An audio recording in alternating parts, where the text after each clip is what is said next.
Welcome back after the break. आप देख रहे हैं आज पाकिस्तान। आज हमारे साथ मौजूद हैं पाकिस्तान की एक बहुत ही होनहार young advocate. She is recently been invited of course to the United Nations, जहां पे उन्होंने एक पेपर भी प्रेजेंट करना है। This is a global stage of course where she is invited as a special guest speaker at the United Nations Human Rights Council social forum. लेकिन इसके बाद इसके अलावा भी अगर देखें तो इनके पास एक लंबी फहरिस्त है माशाल्लाह अचीवमेंट्स की। She had a perfect score as an O-level student. She had a perfect 9 on 9 on IELTS, which is perhaps the only non-native speaker who scored that high. और बहुत कम उम्री में आपने ये किया. This perfect score was achieved at the age of 15. इसके अलावा you're also recognized as world's youngest certified anti-money laundering specialist. 17 साल की उम्र में आपने ये कामयाबी हासिल की. Currently आप एक कैंसर रिसर्चर हैं at the Oxford University, and of course you feel very very strongly about a number of issues that pivots you, ताकि आप नेशनली भी और इंटरनेशनली भी पाकिस्तान की बेहतरीन नुमाइंदगी कर सकें। बहुत शुक्रिया। हमारे साथ आज मौजूद हैं सितारा बरूज अकबर। अस्सलाम वालेकुम Sitara, how are you? Walaikum assalam. I'm good, Jazakallah. Thank you for having me.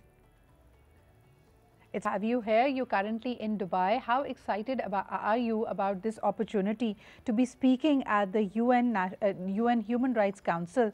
और आपका जो पेपर है, जो बड़ी ज़बरदस्त एक क्रिटिकल थीम सबके सामने है कि realizing human rights through education and health care for children in conflict zones. How is this close to your heart, and what will your talk be about? तो मेरे लिए तो ये है कि whenever I have the opportunity to represent Pakistan और किसी भी तरीके से पाकिस्तान के यूथ को represent करना, it's ji. something that has always been my passion. और ये टॉपिक खास तौर पे जो कि we've seen in the last couple of years, the images that are coming out of conflict zones, like we were talking earlier about Sudan, Congo, about Gaza. कोई भी इंसान उस चीज़ को देख के तो वो स्टिल नहीं रह सकता, उसका दिल ऑब्वियसली मूव करेगा। और हमारी तो फेथ में है ना कि अगर आप बिल्कुल। किसी चीज़ को जो है वो हाथ से नहीं रोक सकते तो ज़ुबान से रोको, ज़ुबान से नहीं रोक सकते तो कम से कम दिल में बुरा कहो। तो I want to do what I can with what बिल्कुल। आई हैव, और जो मुझे स्टेज, प्रिविलेज, अपॉर्च्युनिटी मिली है मैं उसको दूसरों के लिए इस्तेमाल करना चाहती हूँ। तो जिस हद तक हो सके आप फॉर बिल्कुल द दुरुस्त कह रही चिल्ड्रन हैं। Who are struggling. जी, जी। आप बिल्कुल दुरुस्त कह रही हैं। कल मैं एक रिपोर्ट देख रही थी about Sudan and the ongoing civil war over there, और सबसे बड़ा जो उसकी कीमत है, उसकी जो तकलीफ़ है, वो बच्चे ही उठाते हैं, because millions of kids are out of schools, their schools and their universities have been destroyed.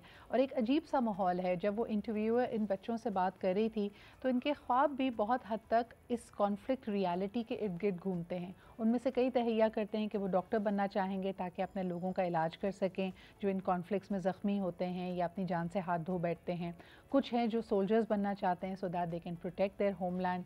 ये जो असर होता है, ये जो ट्रॉमा होता है, आप क्या समझती हैं सितारा कि इसको एड्रेस करने के लिए कोई इंटीग्रेटेड मैक्रो लेवल पे वसाइल मौजूद हैं? Because UN has repeatedly said that they are depleted, they are exhausted with their aid resources. It is, और सबसे ज़्यादा जिस तरह आपने कहा ना कि अनसर्टेनिटी जो इन कॉन्फ्लिक्ट्स के साथ आती है, हमारी लाइफ का एक प्लान होता है, गोल जी। होता है, हर बंदे का एक ख्वाब होता है जो वो अचीव करना चाहता है। But that when these things come, the upheaval is unimaginable. जो रिसोर्सेज और जो हमें चाहिए उसको एड्रेस करने के लिए दैट ट्रॉमा इज़ अनकम्पेरेबल। आप सिर्फ कहते हो कि एजुकेशन के लिए या हेल्थ केयर के लिए हाँ उनकी डिस्ट्रप्शन आती है, वो डिस्ट्रप्शन अगर खास तौर पे वल्नरेबल पॉपुलेशंस देखें तो उनकी सारी लाइफ जो होती है, it changes the trajectory of it. हम कहते बिल्कुल। हैं कि they want to be doctors and they want to be soldiers, there is a lot of trauma that they experience. सिर्फ फर्स्ट हैंड नहीं, आपको ग्रीफ, आपको मेंटल हेल्थ के problems, even kids to the point for health vaccination में fall behind कर जाते हैं। दे experience कि हम अपने पीयर से जो है वो we can't compete with them anymore because they're malnutrition, they're struggling. In those places especially, अगर आप if we look at the statistics, we have maybe even जहाँ पे schools या educational institutions जो कि NGOs बना रही हैं, काम कर रही हैं, they might have one teacher for 100 kids, और उसमें हम नहीं कह सकते कि yes opportunities आप बनाते हैं, आप मेहनत करते हैं, आप कोशिश करते हैं, आपको मिलती हैं, लेकिन हमारी भी रिस्पॉन्सिबिलिटी है इन बच्चों के लिए, because the difference between us and those kids is just a little bit. हम कहते हैं कि बिल्कुल अब सही। हमारी फेट अच्छी थी, हमारे पास किस्मत अच्छी थी, अल्लाह ने हमारे पे फजल किया, तो इस चीज़ों को हमें रिकग्नाइज करके उनके लिए काम करना चाहिए, because the true purpose of बिल्कुल लाइफ और सही द कह रही ट्रू हैं। Meaning of achievement is when you serve others and when you help them with what you have.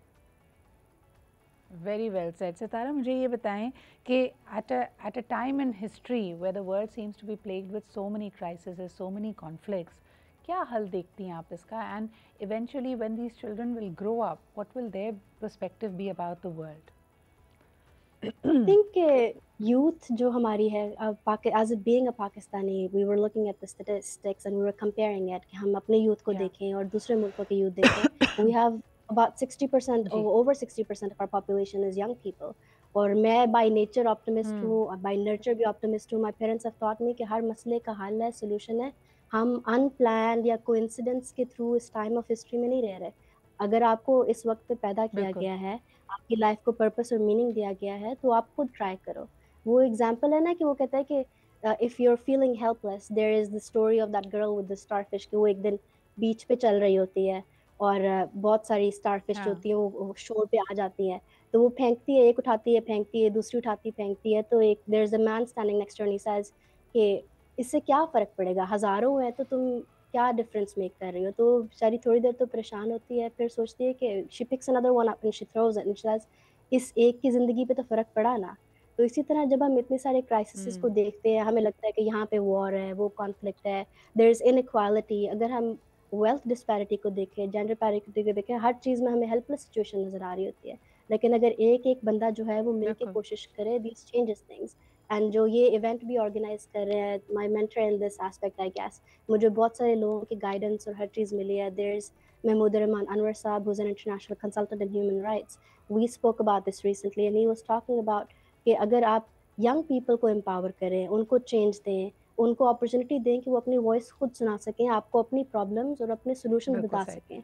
So there is a more likely chance Sitara, that we एक will अहम succeed. सवाल जो probably मेरा आखिरी सवाल होगा आपसे, मुझे ये बताएं कि you are focused on the health and health care as well as educational opportunities in areas of conflict, लेकिन even if you look at areas without any conflict, यानी सो कॉल्ड कहाँ पे कोई एक्टिव कॉन्फ्लिक्ट नहीं है, पाकिस्तान की मिसाल ले लें, बांग्लादेश, इंडिया, नेपाल, ये ममालिक में भी there are millions of children who are out of school and who don't have access to quality health care. ज़िंदगी के पहले 100 दिन ही इनके लिए बहुत दुश्वार होते हैं एंड आते वक्तों में भी मेल न्यूट्रिशन की वजह से ये ज़्यादा बीमार पड़ते हैं, आउट ऑफ स्कूल ज़्यादा रहते हैं, लर्निंग गैप्स होते हैं. कई दफ़ा जैसे पाकिस्तान और अफ़गानिस्तान 2 मुल्क हैं जहाँ से अभी भी पोलियो का ख़ात्मा नहीं किया गया, तो इनका आने वाला कल मफलूज भी हो जाता है. So even areas where, even countries where there is no conflict, we have similar problem. So what's the learning there? और क्या आपको लगता है कि वहाँ की गवर्नमेंट्स इसके ऊपर फोकस कर रही हैं? Is this prioritise as it needs to be? I don't think कि हमारी priorities अभी straight हैं. If you look at the percent of GDP that we spend on education in या Pakistan, it's less than 2%. अगर आप OECD countries के साथ भी सिर्फ compare करें, so they spend over 5% of it, और हमें ज़्यादा ज़रूरत है उनकी उस पर. They already have research and development बिल्कुल. frameworks in place. उनके पास social integration कुछ हद तक है. They have the resources जो कि उनके future को secure करती है, लेकिन हमारा future अभी भी it hangs in the balance. तो I don't think कि हमारी priorities बिल्कुल. right है at this point, but I'm not hopeless. हमने देखा है कि over time, if we look at the statistics of Pakistan, for example, there are 26 million children out of school, but we have seen over time कि improvement आई है. अगर आप provinces के हिसाब से भी देखें, if we look at the gap And I between think girls that who are is in where school there and is boys role that are for there. media like us, and there are advocates like yourself who will continue to spotlight it, ताकि इसके ऊपर एक हमारी seriousness बंधी रहे और हम as society demand करते रहें कि this is the way forward. बहुत शुक्रिया सितारा मौजूद होने के लिए. All the very best of luck for your participation and your talk. Continue making the country proud. We are extremely happy to see you prosper and to effectively represent Pakistan at forums of this magnitude. बहुत शुक्रिया मौजूद होने के लिए. लेते हैं एक छोटा सा ब्रेक. हमारे साथ रहिए, देखते रहिए आज पाकिस्तान.